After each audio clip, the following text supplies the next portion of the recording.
बिस्मिल्लाहिर्रहमानिर्रहीम। अस्सलाम वालेकुम दोस्तों, एक नई वीडियो के साथ हाजिर हैं। चले अपनी वीडियो स्टार्ट करते हैं। आज की पहली खबर जर्मनी के F-35 की एक्विजिशन के हवाले से है। लॉकहीड मार्टिन और जॉइंट प्रोग्राम ऑफिस के जो ऑफिशियल्स हैं उन्होंने जर्मनी के लिए F-35 की जो एक्विजिशन है उसको तेज कर दिया है। देखें, इस वक्त जर्मनी की एयरफोर्स के पास सिर्फ 2 जहाज हैं। फाइटर जेट्स की बात करूंगा, उनमें एक यूरो फाइटर टाइफून है तकरीबन 150 के करीब। उसके अलावा उनके पास टॉर्नेडो जहाज मौजूद है, ये तकरीबन 70 के करीब है। टॉर्नेडो जहाज अब इंग्लैंड ने भी रिटायर कर दिए हुए हैं। टॉर्नेडो जहाज बहुत ज्यादा पुराना भी हो चुका हुआ है। जर्मन एयरफोर्स जो है वो इस टॉर्नेडो जहाज को अब खींच रही है। अब जर्मन एयरफोर्स को एक अच्छे जहाज की जरूरत है जो उसके यूरो फाइटर का साथ दे। एक तो जर्मनी जो है वो अब एक 6th जनरेशन जहाज के ऊपर काम कर रहा है। इसके अंदर सिर्फ जर्मनी काम नहीं कर रहा बल्कि इंग्लैंड, फ्रांस, इटली के अल्टीमेटली इंग्लैंड और बाकी जो यूरोपियन कंट्रीज हैं वो अपने प्रोजेक्ट्स को जो है वो यकजान कर लेंगी। एक प्रोजेक्ट जो है वो पूरे यूरोप के लिए 6th जनरेशन जहाज का चलेगा। लेकिन सिंपल चीज ये कि वो इतनी जल्दी होने नहीं वाला। उसके लिए अभी उनको 10, 15, 20 साल जो है वो रिक्वायर है कि वो उनका जो 6th जनरेशन जहाज है वो प्रोडक्शन लाइन के ऊपर आए। उतनी देर जर्मन एयरफोर्स क्या करेगी? उतनी देर जर्मन एयरफोर्स जो है उसको टॉर्नेडो का कोई ना कोई सद्देबाब करना है। तो जर्मनी जो है उसको यूरोफाइटर टाइफून के साथ एक और जहाज लाजमी चाहिए। तो अब लॉकहीड मार्टिन ने जर्मन गवर्नमेंट के साथ उनकी एयरफोर्स की जो ऑपरेशनल रिक्वायरमेंट्स हैं और जो उनकी इंडस्ट्रियल रिक्वायरमेंट्स हैं उनके बारे में मीटिंग स्टार्ट कर दी है कि जर्मन गवर्नमेंट लॉकहीड मार्टिन को यह बताएगी कि उनको अपने F-35 किस किस्म के ऑपरेशंस के लिए चाहिए, उनकी इंडस्ट्रियल रिक्वायरमेंट्स क्या है। क्योंकि ये जो बड़ी कंट्रीज होती है ना, ये ऑफ द शेल्फ कोई जहाज नहीं परचेज करती। ये अमेरिका के साथ मुआहदा करेंगी कि इस जहाज को हम आपसे परचेज तो कर लेते हैं लेकिन इस जहाज के इतने % पार्ट्स जो है वो जर्मनी के अंदर बनेंगे। देखें, जर्मनी एक अच्छा खासा बड़ा इंडस्ट्रियल कंट्री है, उसके पास बहुत जबरदस्त इंडस्ट्रियल बेस है और वो अमेरिका को कभी भी जो है ये फ्री हैंड नहीं देगा कि अमेरिका इतना महंगा जहाज जो है वो जर्मनी को ऑफ द शेल्फ बेच दे। वो 100% अमेरिका से ये डील करेगा कि ठीक है, हम आपसे ये जहाज परचेज करते हैं लेकिन इसके इतने % पार्ट्स जो हम अपने कंट्री के अंदर बना सकते हैं वो हम जरूर बनाएंगे। इस तरह से उनकी कॉस्ट सेव होगी, इस तरह से उनकी जो लॉजिस्टिक प्रॉब्लम्स हैं वो ज्यादा नहीं बढ़ेंगी और जर्मनी अपने इस F-35 प्रोग्राम को ज्यादा लंबे अरसे तक जो है वो खींच के लेके जा सकेगा।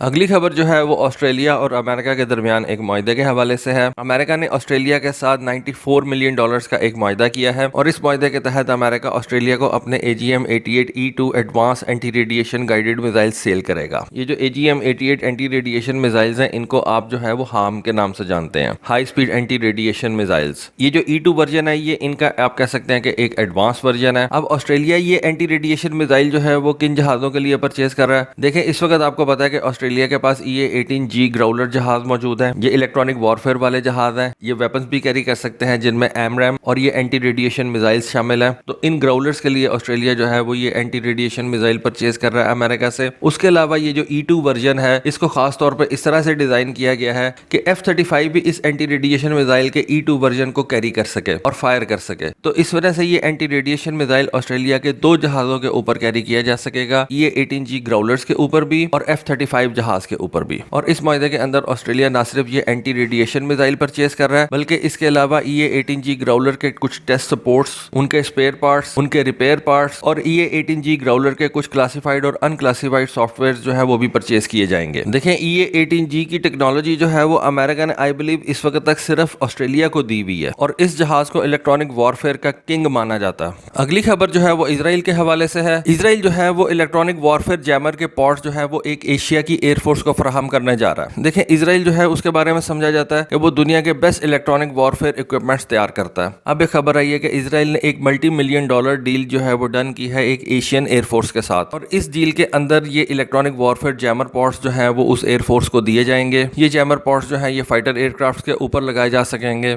इजराइल ने ये तो नहीं बताया कि ये जैमर पॉड्स जो है ये किस एयरफोर्स को दिए जा रहे हैं और जैसा कि हमें पता भी है कि इजराइल जो है वो इससे पहले इंडिया को ये इलेक्ट्रॉनिक वॉरफेयर के जैमर्स जो है वो प्रोवाइड कर चुका है और इंडिया अपने Su-30 जहाजों के ऊपर इजराइल के बने हुए ये जैमर पॉड्स ऑलरेडी इस्तेमाल कर रहा है और इंडिया ने रशिया से 12 Su-30 जहाजों का एक और कॉन्ट्रैक्ट जो है वो किया है। तो इंडिया के पास जिस तरह से ये नए Su-30 जहाज आएंगे उन नए जहाजों के लिए इंडिया को इलेक्ट्रॉनिक वॉरफेयर इक्विपमेंट की भी जरूरत पड़ेगी। तो आप ये कह सकते हैं कि इजराइल ने ये जो इलेक्ट्रॉनिक वॉरफेयर के जो इक्विपमेंट्स हैं इंडियन एयरफोर्स को दिए। ये मेरा ख्याल है, ये खबर कंफर्म नहीं है लेकिन ये मेरा ख्याल है कि जैसा कि हमें पता है कि इंडिया जो है वो इजराइल के बने हुए इलेक्ट्रॉनिक वॉरफेयर जैमर पॉड्स जो है वो यूज कर रहा है। तो ये बात समझी जा सकती है कि अभी भी इजराइल जो है वो इंडिया ही को ये जो जैमर पॉड्स है वो फराहम कर रहा है और कंट्री का नाम ना शो करना ये भी इस तरफ इशारा करता है कि ये जैमर पॉड्स जो है ये इंडिया ही के लिए बनाए गए हैं। इन जैमर पॉड्स के बारे में उन्होंने बताया कि इनके اوپر AESA ٹیکنالوجی جو ہے اس کو استعمال کیا گیا ہے، اور یہ jammer pods electronically steered jamming technology, radio frequency memory اور بہت سے الیکٹرانک کاؤنٹر میئر ٹیکنیکس جو ہیں وہ استعمال کر کے ویریس تھریٹ سے آپ کے جہاز کو سیف رکھتا ہے، اور آپ کا جہاز مختلف قسم کی ایئر ٹو ایئر اور سرفیس ٹو ایئر تھریٹ سے جو ہے وہ محفوظ رہتا ہے۔ اگلی خبر جو ہے وہ ڈنمارک کے F-16 کے حوالے سے ہے۔ F-16 جب انٹروڈیوس کروائے گئے تھے تو ڈنمارک جو تھا وہ پہلے ان کنٹریز کے اندر شامل تھا جنہوں نے یہ F-16 پرچیز کیے تھے۔ میں نے آپ کو بتایا کہ جب یہ F-16 بنایا گیا تھا تو اس وقت تقریباً تمام یورپین کنٹریز نے یہ F-16 جہاز جو ہے اس کو پرچیز کیا تھا۔ ڈنمارک کی ایئر فورس کے پاس اس وقت صرف ایک جہاز ہے F-16، اور وہ بھی کو بہت زیادہ نمبرز کے اندر نہیں ہے۔ اس کے علاوہ ڈنمارک نے امریکہ سے F-35 جہاز جو ہے وہ پرچیز کرنے کا معاہدہ کر رکھا ہے، اور آئی بلیو کہ ان میں سے صرف 4 جہاز جو ہیں وہ ابھی تک ڈنمارک کی ایئر فورس کو ڈیلیور کیے گئے ہیں، اور ڈنمارک کی ایئر فورس نے ایک اعلان کیا تھا کہ وہ 2024 کے اندر اپنے تمام F-16 جہازوں کو ریٹائر کر دیں گے، اور تب تک ان کے پاس یہ F-35 جہاز جو ہے وہ وافر مقدار میں ہو جائیں گے، جس کی وجہ سے ان کو اب ان F-16 جہازوں کی ضرورت نہیں رہے گی۔ لیکن جیسا کہ آپ کو پتا ہے کہ یورپ کے اندر اس وقت ٹینشنز جو ہے وہ کافی زیادہ ہائی ہیں، اور اپنی آپریشنل ریکوائرمنٹس کو پورا رکھنے کے لیے ڈنمارک نے اب یہ فیصلہ کیا ہے کہ وہ ان F-16 جہازوں کو مزید 3 سال جو ہے وہ آپریشنل رکھے گا، یعنی کہ اب ڈنمارک کی ایئر فورس 2027 تک ان F-16 جہازوں کو استعمال کرے گی۔ ساتھ ساتھ ان کے پاس یہ F-35 جہاز جو ہے وہ بھی ان کے فلیٹ میں شامل ہوتے جائیں گے، لیکن F-16 کو وہ اب اتنی جلدی ریٹائر نہیں کریں گے، اور 2027 تک یہ F-16 ڈنمارک کے ایئر فورس کے پاس جو ہے وہ آپریشنل رہیں گے۔ ان F-16 کو آپریشنل رکھنے کے لیے ڈنمارک کی ایئر فورس نے 1.1 بلین ڈینش کرونز کا جو ہے وہ ایک بجٹ ایلوکیٹ کر دیا ہے۔